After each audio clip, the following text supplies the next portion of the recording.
recording kicked in here. All right, so we're talking about critical listening. That's our chapter 4, and begin to introduce us to the topic. They like to talk generally about listening and hearing, what it's all about. Most people do not think of actions such as listening or hearing as something intentional because, well, honestly, most of us do it and we do it all the time and we don't think about it. We don't, it's just natural, it's automatic. But there is a skill that is associated with hearing the message and then listening and thinking through that message. So critical thinking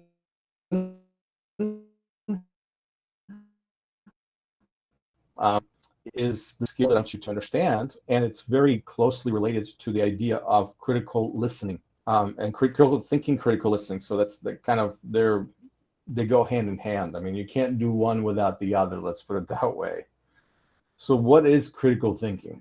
First and foremost, critical thinking, as the authors of this textbook, Kathleen German's textbook, describe it, is the process of consciously examining the content and logic of messages to determine their credibility and rationality. So think of it with me for a second. It's a process of examining the content and the logic of the messages to determine their credibility and rationality. That means everything that you're hearing someone else say, you're not just accepting it as it is, you're actually thinking it through. They continue, critical thinkers challenge ideas before they accept them. They access the quality of ideas, judging their merits and faults. Critical thinking is an important feature of communication process and vital to good listening. So when you're thinking critically, you're not just,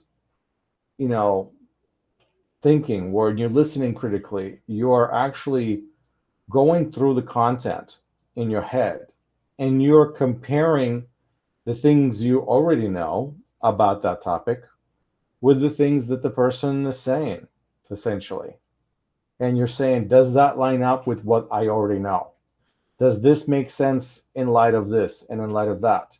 What this person is saying, is it working along with what I already know about this topic or what other people have said about this topic? Does this make sense or not? You're essentially judging the ideas that people present. But you're not just judging them whether you like it or you don't like it. This is not one of those, decisions where I like what you say or I don't like what you're saying. It's a question of, is this logical? Is this cohesive? Is this true or is this not true? Is this built on a false premise? Is there a fundamental misunderstanding which you are, putting forward? And then built on that fundamental misunderstanding is everything else. So that's kind of the process of critical thinking and you're doing that as you're listening to a person speak. Francisco, you have a question or comment? Go ahead. Yes, I think I was reading this chapter. I was some questions about it.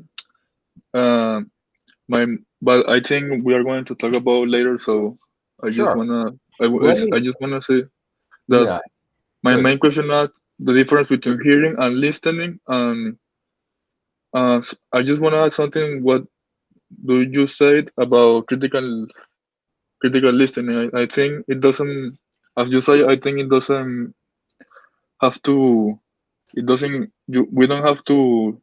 Uh, we don't have to think on the speech of the person, even if we agree with him or not. It's just the content. We are evaluating the content of the Hmm. conversation. Yes, it's absolutely essential. That's what critical listening is. The truth is that your brain can work at the very fast speed.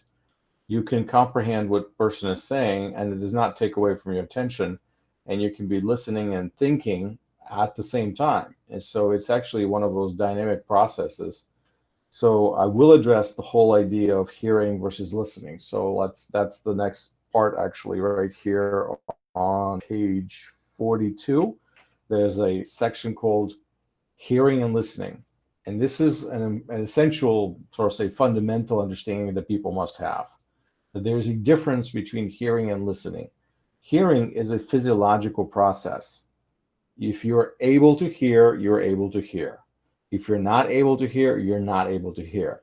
If I'm speaking and you're far away, or your speakers don't work right now or something like that, or your earpiece does not work and you're not listening or you're not hearing me well, then of course you're not going to understand anything I said.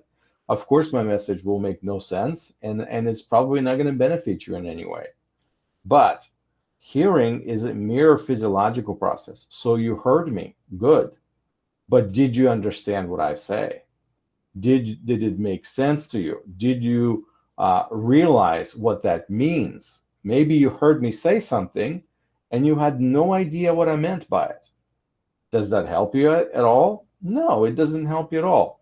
So hearing is a simple physical process. It has to do with your ability of your body working in the right way to actually be able to hear me. Can you hear me or can you not hear me? Well, hearing me is one thing, but actually understanding what I said is the next step, because lots of people hear different messages, but they don't always comprehend those messages and what those messages mean. And so the biggest difference between hearing and listening is that hearing is a simple process. It just has to do with the ability of you being able to comprehend that there's an information coming in and you can hear it and it's there. But listening it involves thinking.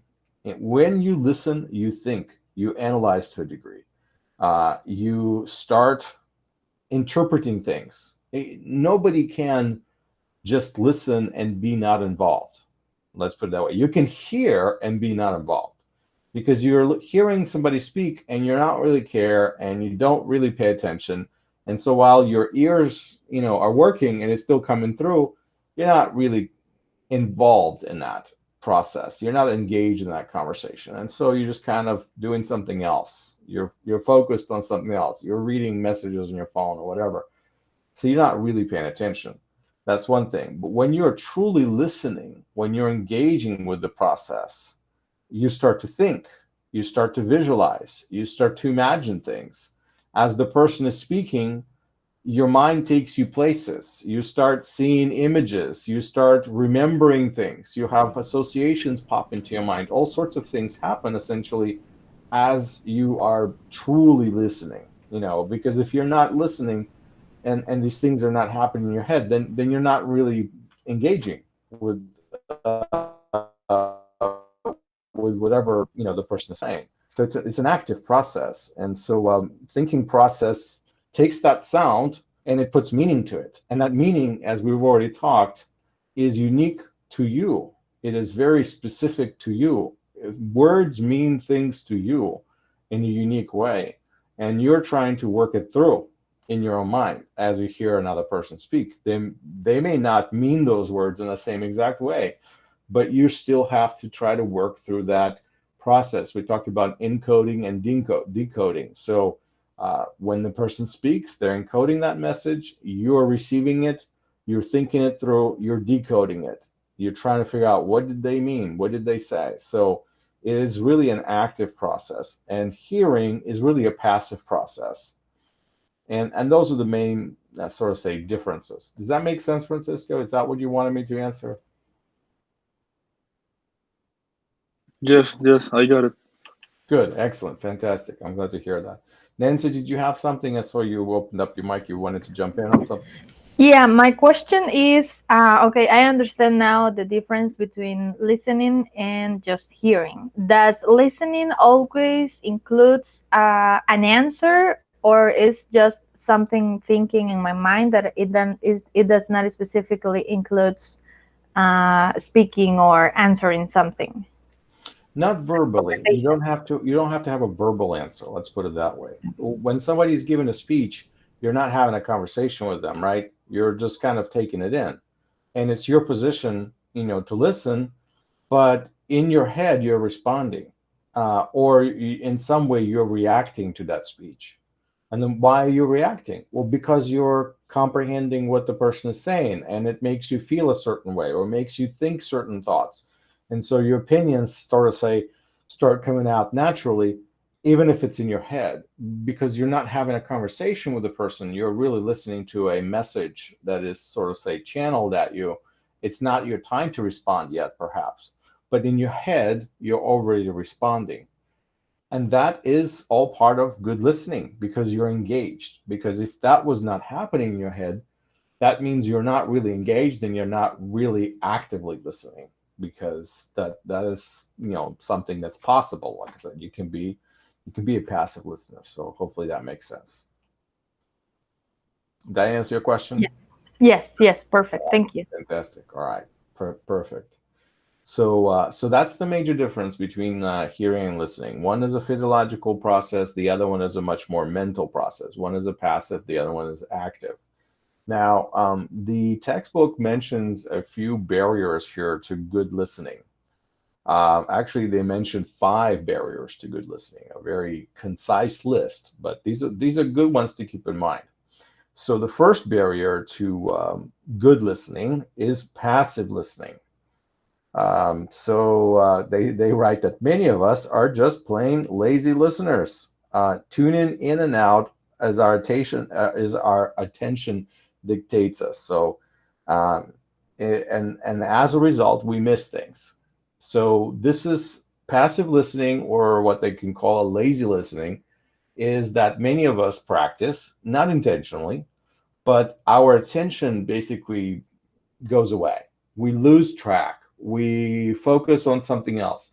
Somebody's speaking and they mentioned something, and that created a memory for us, and we're traveling down that memory lane. Well, if we're too engaged into traveling down that memory lane that is our own, that it may not have anything to do with that speech, we have turned off. We've gone in a different direction. Now, if we control ourselves, then we stay with that speaker. But if we get a little bit distracted, we can go down a path that has nothing to do with the speech. And that is our attention wavers, basically. Now we're no longer paying attention to the original messenger and just making our own meaning, sort of playing around with whatever, came up with in our own minds. So we tune in and out sometimes. I mean, think of it as like, paying attention or not paying attention. Sometimes something is on TV going on and you come in and you pay attention to it for a minute, and then something else happens, your phone rings, you're not paying attention to it, and you come back and pay attention to it later, but you missed something. Something happened, a TV show is going on and some events have gone on, the dialogue happened and you missed it, and now you don't know what happened. So we do the same thing in listening. Sometimes our attention takes us away. We lose it, we miss out on things, and then we come back. And sometimes we don't realize we missed anything. Other times we do. But that's called passive listening. That means you're not 100% engaged. Or you're engaged, then you're disengaged, then you're back engaged. And so that is kind of being, not 100% engaged. Now, another problem that the authors mention that is a huge one, and this is a big one for all of us. Again, most of these things that they say are true for all of us. I mean, all of us struggle with these things to a degree. Some of us are a little bit more disciplined, others are not. So we all deal with it. So the one that they mentioned here is drifting thoughts. Okay, drifting thoughts. This is what they say. They say that you can comprehend many more words per minute than someone can utter. What does that mean? That means that your brain is capable of thinking a lot faster than a person is capable of speaking. Okay? So that creates a problem. That creates a problem. We can run ahead of the speaker, essentially, because our mind is so much more powerful in that sense. So it says that you can probably process about 400 words per minute, while most speakers can only produce 125 to 175 words per minute. So as a result, your internal perceptual field is a world of your own thoughts. So because you can process so much more information per minute, so many more words per minute, your mind can wander. So you have these drifting thoughts in the middle of somebody else speaking and giving you a message, and your mind takes you places, and it's possible to lose focus, to lose attention, and drift away. That is something that happens. So the disciplined listener keeps himself or herself in check and stays on top of these drifting thoughts and says, you know what, I'm going to stay focused. I'm not going to allow this. I'm going to stay on the speech. I'm going to listen. I'm going to take notes. And there are techniques to keep ourselves focused, essentially, out there. Notes has been one of them, for example. But drifting thoughts is a common problem that many of us are fighting. Trying to be good listeners and not always being that way and not always succeeding. And the reason is because we think faster than anyone can talk. That is a problem. Now, number 3 talks about physical distractions, okay? And that is another very, very common problem to being a good listener. So sometimes we lose attention simply because it's not in our head, but because some external elements, something outside of our own thoughts, our external perceptual field is basically disturbed by those things that happen around us. Okay, something that distracts us. Maybe, the overhead lights are buzzing, like what they're talking about, or, there's a glare somewhere that goes on and it just annoys us. Maybe there's some sort of a sound outside, an ambulance passing by, a police car passing by, a lawnmower cutting the grass or something. Essentially, there are physical distractions that cause us to lose focus and to lose that attention span that we're usually supposed to give to whatever speech that we're listening at that moment. But all these physical elements around us can do that. And that physical element could be us or something outside of us. But the key is that it's not in our head anymore. It's really something external that affects us. And so that's the idea. Physical interference of any sort, basically, can be a hindrance, can be a barrier to good listening. All right. The next one I want to talk about is number 4, is trigger words. Trigger words. Now, we often bring our emotion to any sort of setting that is speech setting. We're emotional beings. Human beings are human beings, okay? And so we have memories, we have thoughts, we have feelings. And sometimes these thoughts and feelings and memories are triggered by specific words, okay? There are certain words that I can say if I know you well enough, okay? So like, if I know you well enough where I can figure out who you are, there's certain words I can probably say that would totally upset you. They will cause a physiological response within you. They will make you mad. They will make you upset. They can make you sad. They can hurt your feelings, whatever. The point is they can bring some sort of a pain or memory or discomfort to you. So there are certain words that can serve as trigger words, okay? And the reason why we call them trigger words is because they will trigger an emotion. They will trigger a response. And a lot of times those responses are almost involuntary. They're so powerful to us. Our emotions are so strong that we can't really, put them on the back burner somewhere and pretend that they're not there. So basically, we're emotional beings, and these trigger words will trigger our emotions.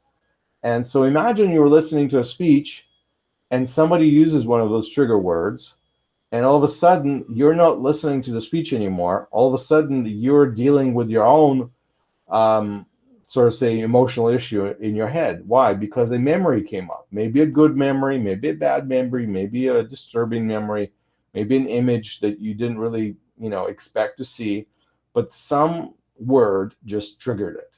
And so those trigger words can be problematic.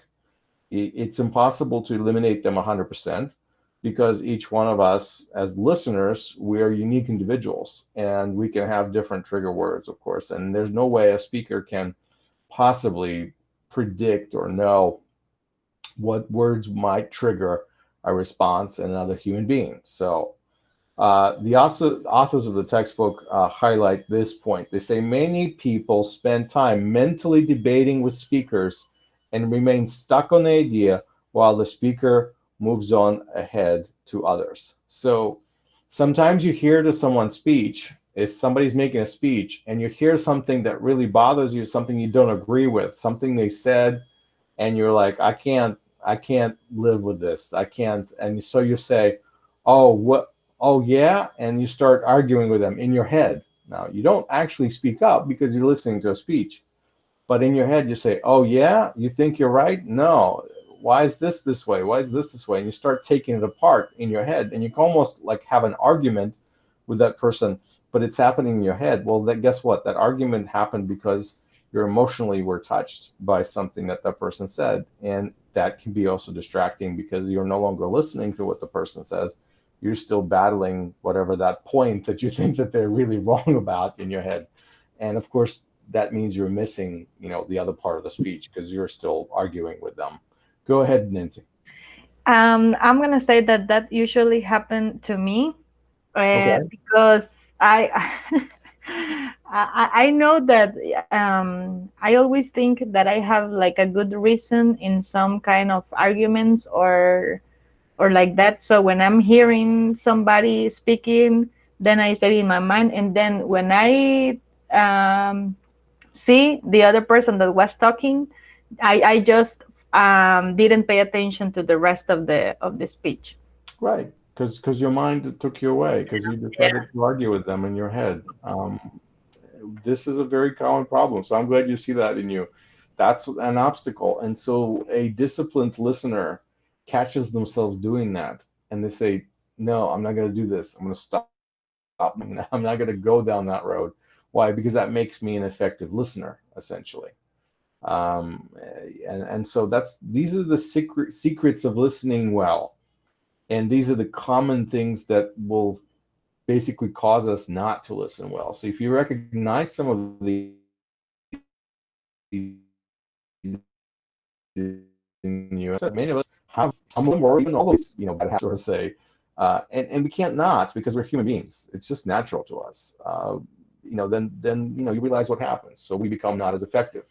And if you want to be, ineffective, then I guess, that's what it is. But I think the point of learning something, learning a skill, developing is to be good at it. All right, so that's point number 4. That's the fourth obstacle, sort of say, or barrier to good listening. The fifth one that the textbook presents is self-fulfilling prophecies. Now, what in the world are those? It's basically I want to say this, we psych ourselves up to believe something or to think something, and that becomes true. Okay? If you expect that this is going to be the most boring class you've ever been to, and if you tell yourself that you're going to be so bored that you're going to fall asleep, and if you think that this is going to be so awful and torturous, then when you come to class, you're going to feel it. You're going to say, this was the most boring class. I was awful. I was falling asleep. Whatever you think, whatever you project, basically, will become reality. Why? Because you have already set yourself that way mentally. You've already kind of looking for it. You are expecting for this to happen. And then it happens. Well, why did it happen? Well, because you expected it, because you forecasted it. You have programmed your own mind essentially to be looking for that type of result. And that's the kind of result you liked, you got, because that's what you expected to have. So you say, see, I thought I was right about this, and this is a big problem. Sometimes this is a negative attitude that we have where we start thinking about something in a very negative way. And of course, that turns out to be negative. and we feel validated, and we're like, oh, see, I thought it was going to be bad. I thought it was going to be terrible. And sure enough, there it was. Well, the secret, of course, is to think positively about things, and then positive things will come out. But the idea of self-fulfilling prophecy is, when someone speaks, has to do with your expectations. If you expect for something to be a certain way, a lot of times, even if it's not, you feel that it is, because you have told yourself that this is how it is. And our feelings can be very deceptive.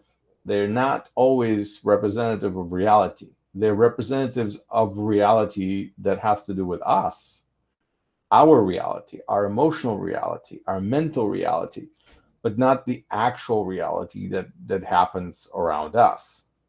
So if you psych yourself up towards, certain things, then those things will become reality, at least for you, or at least they'll feel that way for you. So that's one of the problems.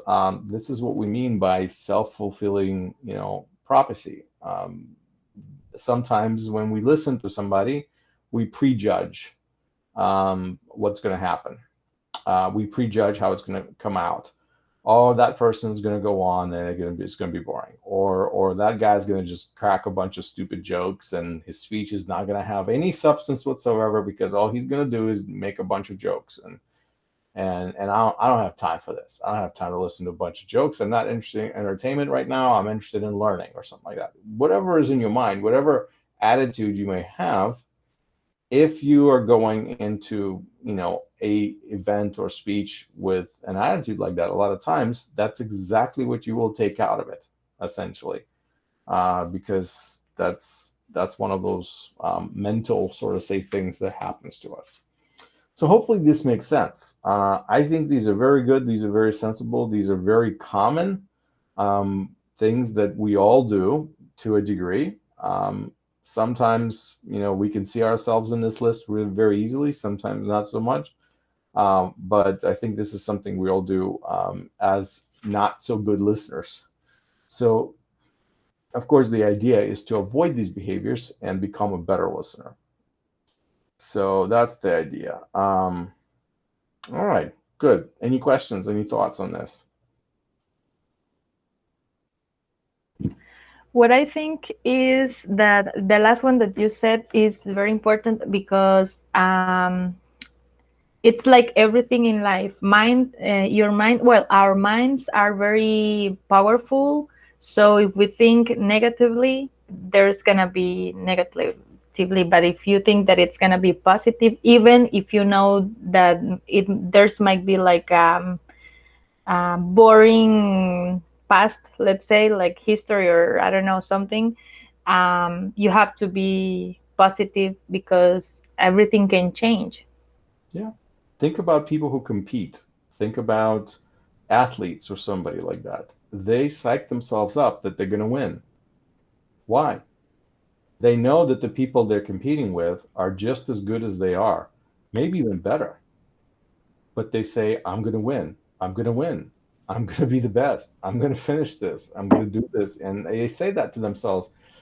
It almost mentally helps them to have this good attitude and to actually do better than they would if they say, maybe I will win, or maybe I'll be okay, maybe I'll come in second or third, or whatever. Yeah, exactly. That's very true. Yeah.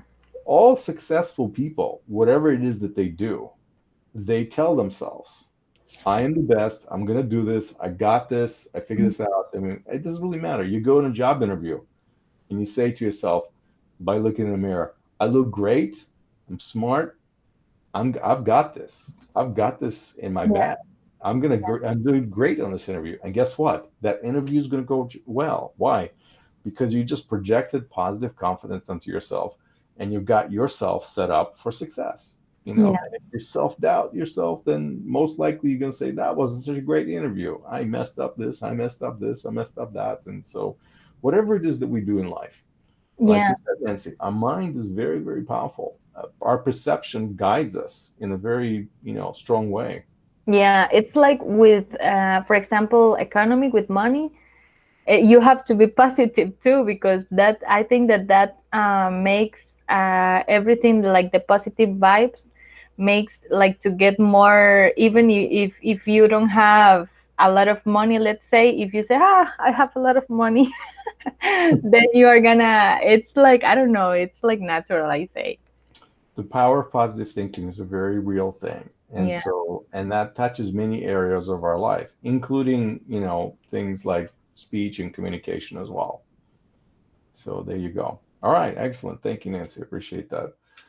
So there are some practical listening techniques that the authors are offering us on page, let's see, 44 and 45. Okay. So they give us some suggestions. And again, these suggestions are very, very helpful if we keep them in mind as we are practicing our listening skills.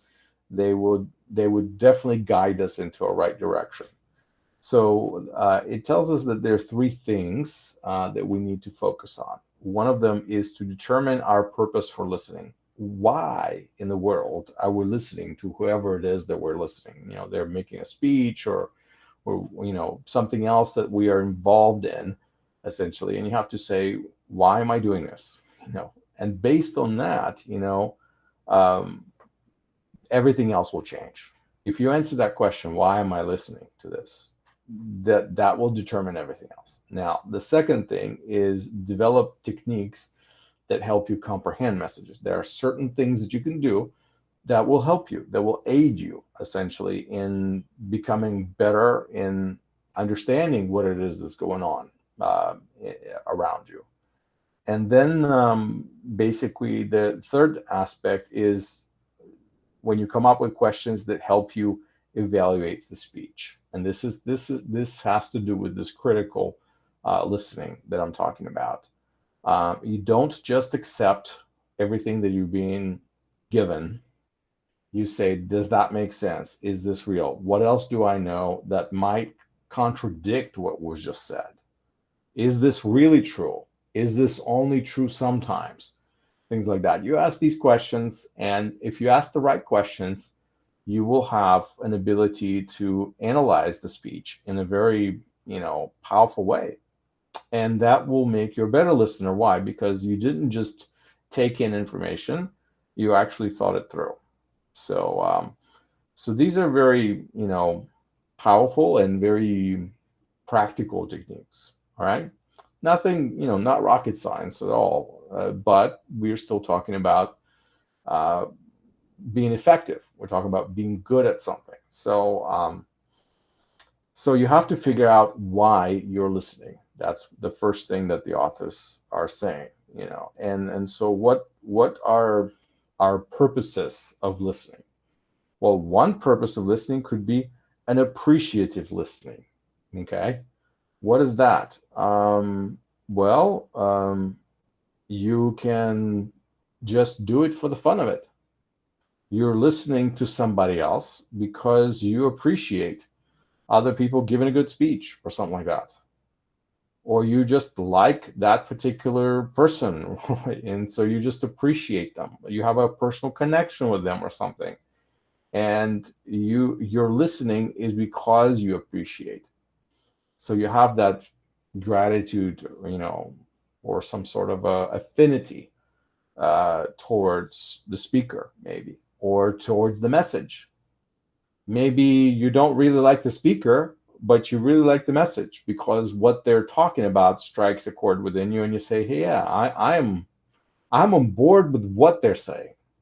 I totally support their message. I don't really care about the speaker, but the message I like, because if I was giving, a speech on the same topic, I probably would have said something similar, or something like that. And so it's when you're agreeing with the overall gist of what the person is saying, that could be another appreciative aspect of appreciative thinking. You're like, I appreciate what this person is saying. This is good. I like it, So that's one type of listening. So the question is, why am I listening to this? Well, the answer is because I like it. I appreciate it. So, okay, that's a good purpose for listening.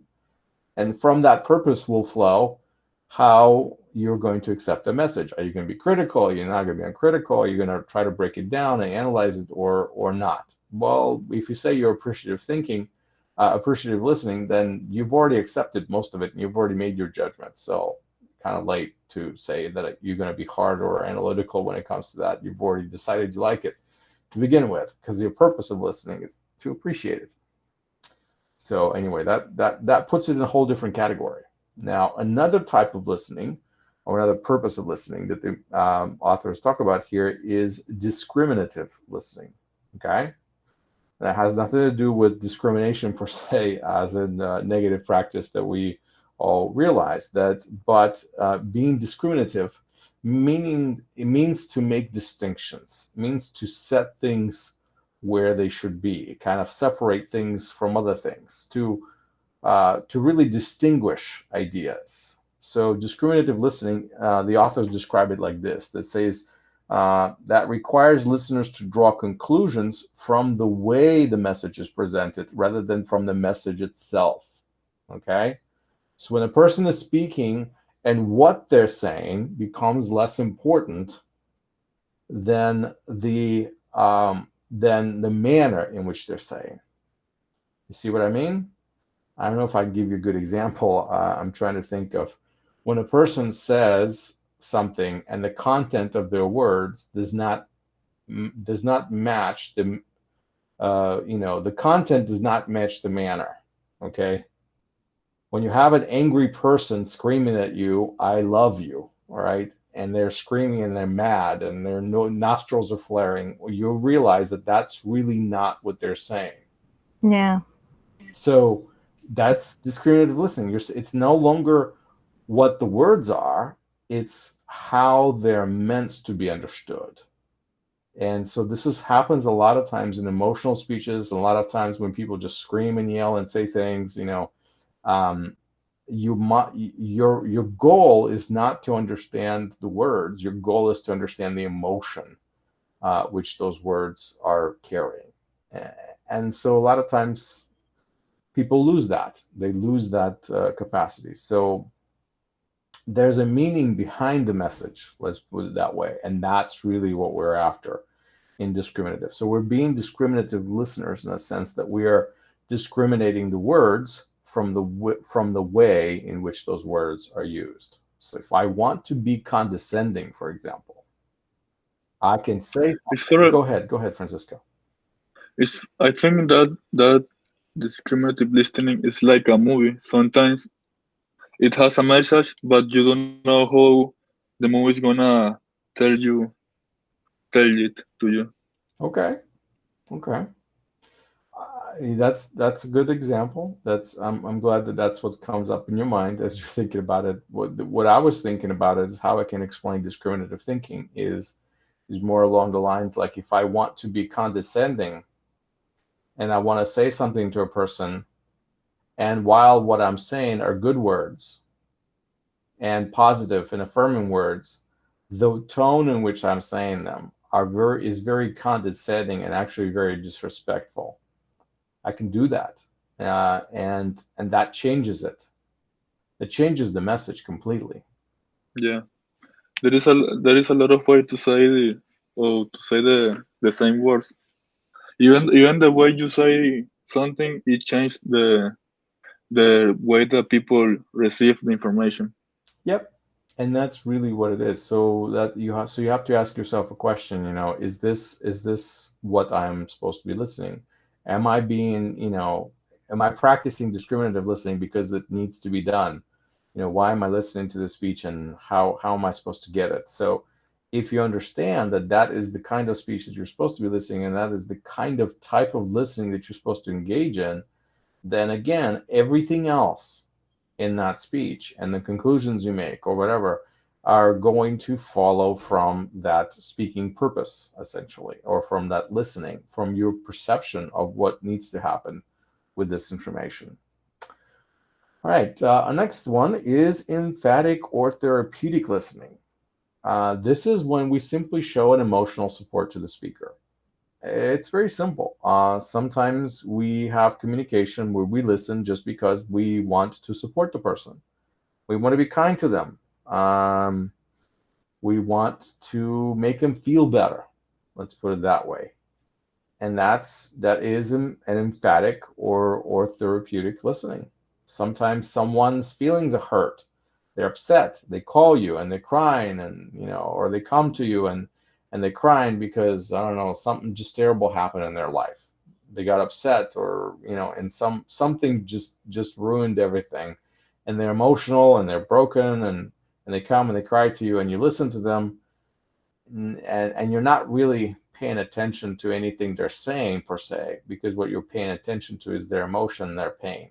And the only reason you were listening is to give them support. You're not learning anything from that. You're not trying to analyze that content of their words or the messages they're sending. You're just there to be a sounding board, essentially. You're there to receive the words that need to come out from them because they have a need to let it out, to kind of work through this discomfort or pain or sadness that they're experiencing. So that's called therapeutic or emphatic listening. You're it's a caring listening, essentially. So that's another reason to listen. And when you do listen that way, there's certain things that you put aside, because again, you're not listening for content anymore so much. I mean, you are paying attention to what the person is saying, but their emotion and their pain is your primary concern. And being a good friend is your primary focus, not being a critic of what they're saying, essentially. So anyway, that's another way of listening. There is listening for comprehension. That's the next one. Listening for comprehension is probably the most common type of listening that we engage in. That is what you're engaging in right now as we're having this class, listening for comprehension. The whole point is to gain an understanding. You're listening for information's sake.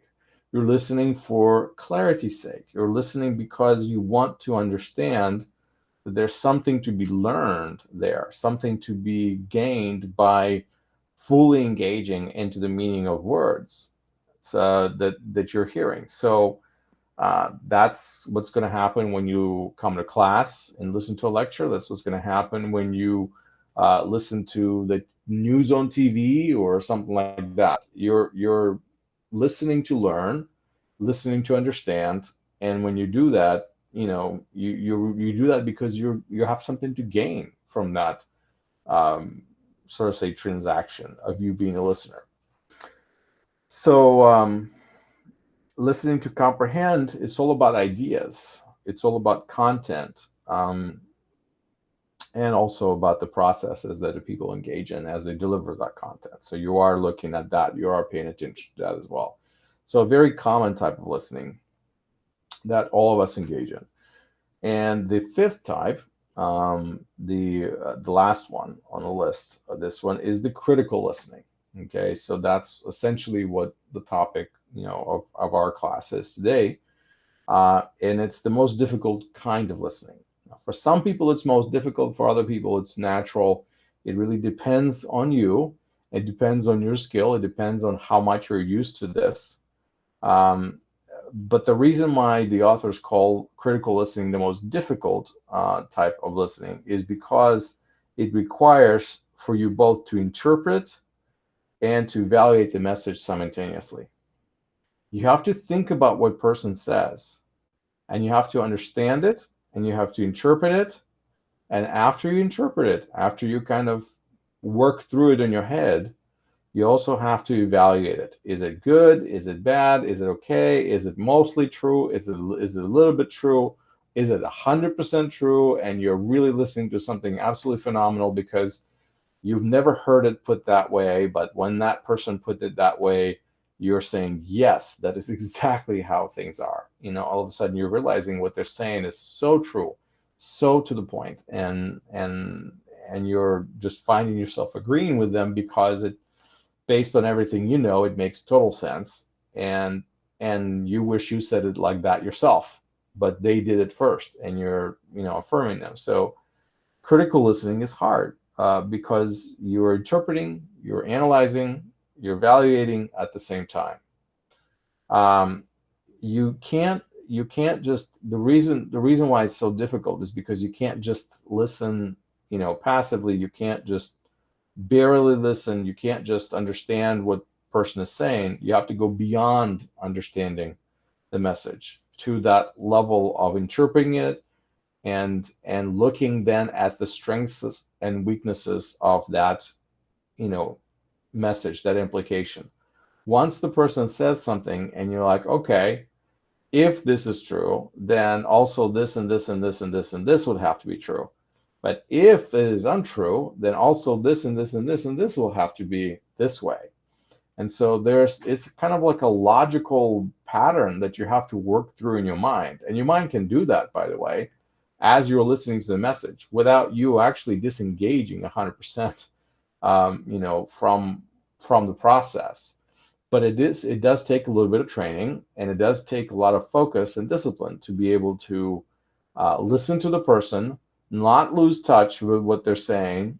And as they're saying those very things, you're going in your mind and you're interpreting their words, and you're analyzing their content, and you're evaluating the quality of the content that you are receiving from them. So it's quite possible to do that, but it takes sometimes a little practice. Hopefully people practice this type of listening in class, in school, when they're listening to lectures or when they read the textbooks. Hopefully what they're doing.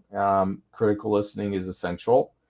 And hopefully you're doing this just as you're living your life. Because if you're not, every commercial on television makes you want to run out and buy that item, right?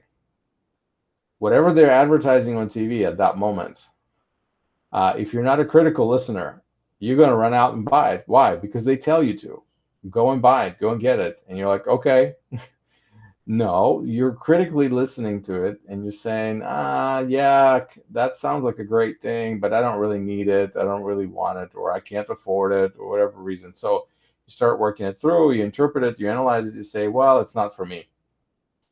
So if you're not a critical listener, hypothetically, you should run out and just buy whatever is being advertised. Why? Because it's great, and you believe in the message, and you accepted it, and so there's only one thing left for you to do: go buy it. So, if you go somewhere and you're buying a car, let's say you go to a car dealer and you're trying to buy a car, and the salesperson is going to try to sell you a car, and you're saying, well, yeah, I like it, but I think it has too many miles, or the warranty's not there. I like it, but this and this is not right. And so you start rationalizing it. You start working through the process, and you're not just accepting what is being offered.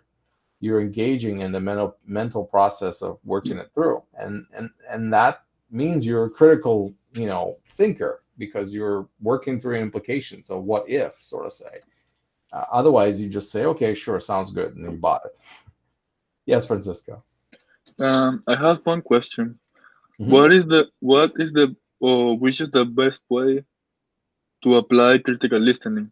Because for me, I found that there is I can apply it once the speech or whatever message we are listening ends, and you can analyze everything at the same time, or Mm-hmm. you can do it as it goes on. You can do it simultaneously. If you feel like you can't do it simultaneously, or you feel like you're struggling with that because your attention goes away or something like that, one of the ways of doing this is taking notes. So I got it. taking very careful notes so that you can go back, because what happens is you don't want to miss something, right? You don't want your thinking process to take you away from the listening.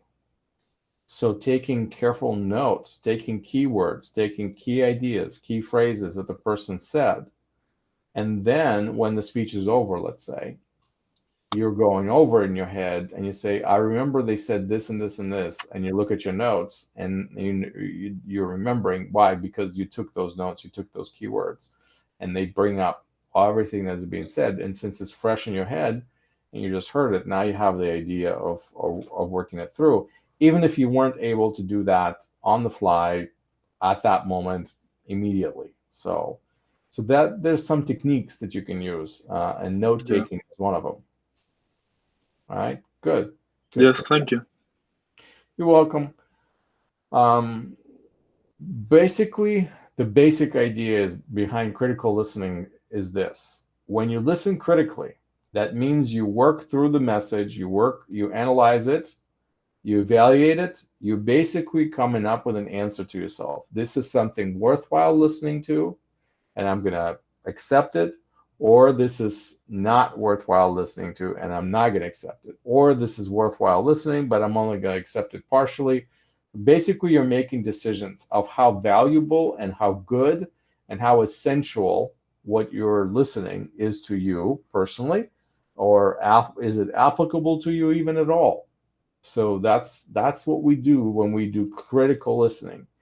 And it's possible to listen to somebody and to understand everything they say and to disagree 100% and say, okay, this is good, I get it, but this is not for me. This is not something that I'm going to go along with.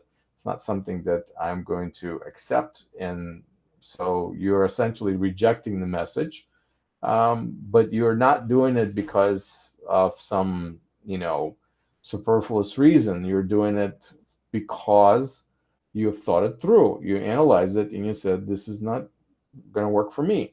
I don't want to go along this way. So that's the idea. So there are other purposes of listening besides these, of course, but these are the key ones. I think 5 purposes that they give us is very good. And as I said, listening for comprehension and critical listening is what you do at school a lot. Hopefully that's, those are the 2 types of things. But in life, of course, we have other purposes for listening to different messages. So that's the idea. All right. So I'm going to hit one more section over here. And after this, we're going to take a little break, guys, and then we'll come back and pick this up.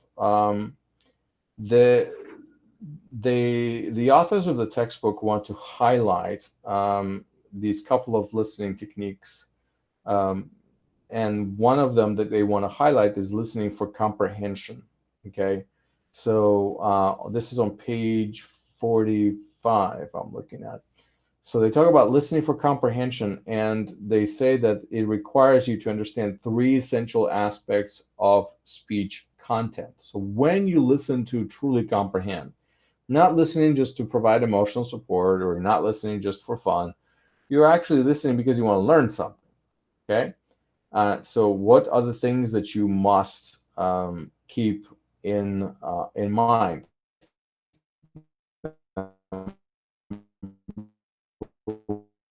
One is ideas, number 2 is structure, and number 3 is supporting material, some sort of an academic speech or something that you're supposed to learn from, essentially, and really get it. You're looking for that for those components: ideas, structure, supporting material. Okay. So what does that mean? How does that really actually work? They're all interconnected. They're all related in the speech. So what are the main ideas of the speech? You're asking yourself, you're listening to this person speaking, and you ask yourself, what is the main idea? What are they trying to say? Sometimes people are not very focused and they have multiple ideas. And you can't tell what is their main idea because they presented an idea, then they presented an idea, then they presented another idea, and you're just like, wait a minute, what is this really about? I'm not sure. I think you're on a 3rd topic right now, And so, no, they're usually a good speech would have one main idea, okay, and that's it. There could be other things that come up in a speech, but they only come up to support that one idea. So a good structured speech will do that. So what is, when you're listening, determine what is the central idea of a speech. And you can do this with anyone. You listen to anyone's speech. And by listening, actively, by taking notes, perhaps, by thinking it through, you could say, what are they saying? What's the punchline? What is the bottom line? What are they saying? What do they want me to take away from the speech? Okay. And it could be a long, convoluted speech about something, and in the end, it's all about, get out and go vote or something like that. that's the action item that they really want me to push me to that. So, all right. So you determine the central idea of the speech, and then you look for the statements within the speech that develop that idea. How is that idea being developed? How is that idea being unfolded? How is that idea being supported? So whether you listen to a commercial of some sort or an advertising of some sort, listen for the main idea. You ask yourself, what is the point? What is the main idea? There usually would be a very clearly expressed main idea. It could be something like, our toothpaste is the best toothpaste in the world, or something like that. And that could be the central idea of the entire commercial. If that's what they want to do, then that's what they want to do. And then you ask yourself a second question, is how are the main ideas arranged? So if this person is saying something, there's this main idea, that main idea can be supported by a number of other things. What is how many and how are they arranged essentially? What is you're looking for the structure. You're looking for an organization in that speech. How are the things that this person is saying is related to the main idea, basically? That's what you're asking yourself. Because if this is a well-written speech, if this is a well-thought-out speech, they will be related. And you'll be able to follow it and trace it through back to the main idea. Why are they telling me this story? Well, because that story is an illustration of their main idea. Or why are they giving me the statistics? Well, because that statistics supports their claim, or something like that. And so you're looking for that structure. And that structure usually leads you in the direction of truly understanding what the person is trying to say. And so the third question is, what kinds of materials support this main idea or main ideas? So if the person is pushing an idea or thought or concept, then they better have some sort of a support. They need to say, this is why I'm right, or this is why you should do this, or this is why what I'm saying is true, and give some sort of evidence or some sort of a reasoning that will just totally confirm this for you. He has to convince you in some way, shape, or form. So what are the ideas behind what supports the ideas? Because if your support is this is what I believe and I think it to be true, well, that's not really good support. That's just so subjective. That's just you saying that you're right. Well, how is that logical? How is that good? Anybody can say anything and then say that that's true because they think so.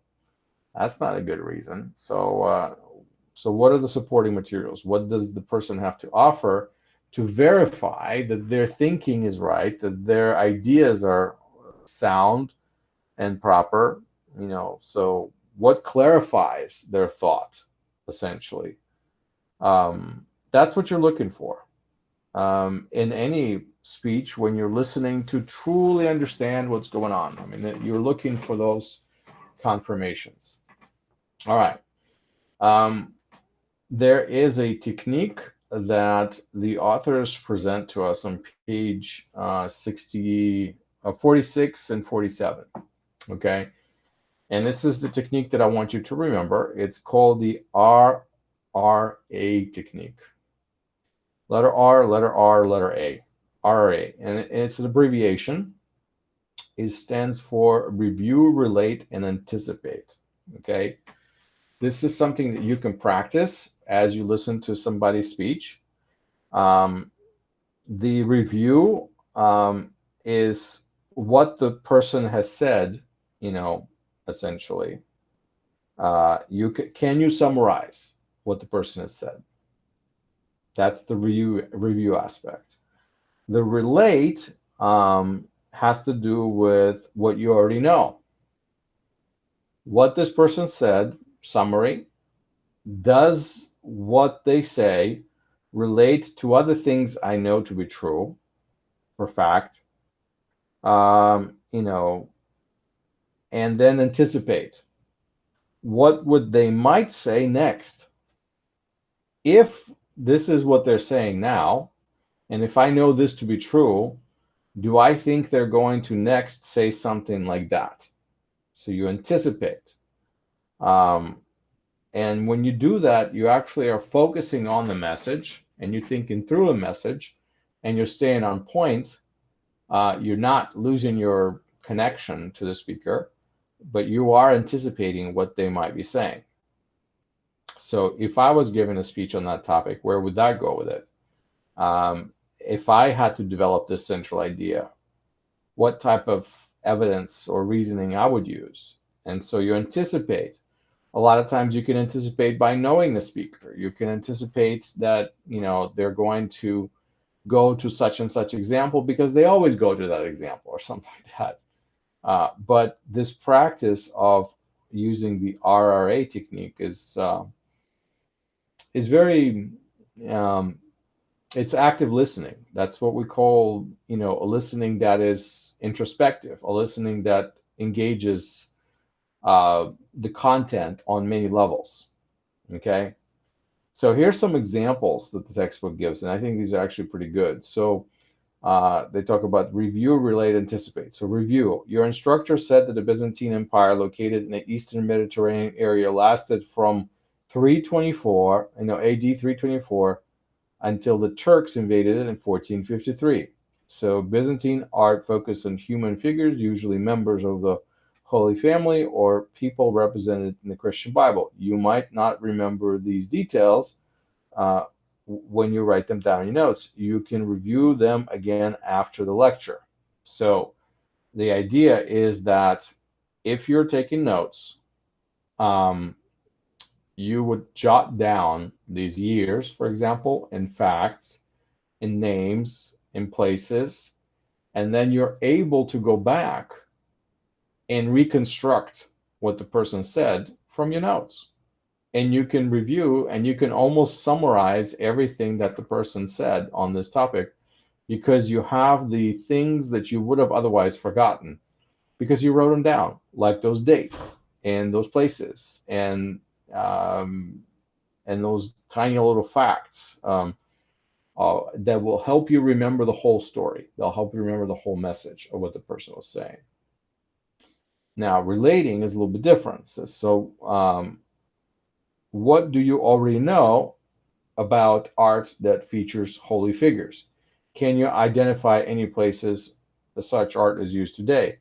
Can you imagine eating your meals without the benefit of forks unknown to the Byzantine world of the 14th century? So basically, you're starting to say, all right, as you're hearing those words, you're thinking through. While the professor said that Byzantine art was representing human figures, and it's usually has to do with the Holy Family, and so then you start thinking about the pieces of art you might know from that era, and you're saying, "Oh yeah, I remember that one. Oh yeah, I remember that one." And all of a sudden, you're totally relating to that content. You're confirming for yourself what they said is true because you're thinking of examples yourself. Now, they may not be presenting those things in a speech.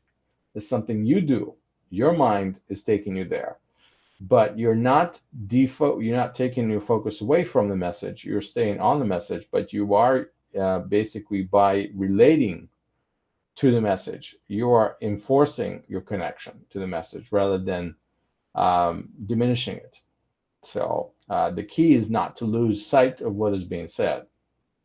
And again, this happens in fractions of seconds. This just happens in a very, very quick way inside your head. You don't even realize it's happening. It's how fast it happens. And then anticipating, of course, would be the next thing. So what is more important to remember when you study for the next exam?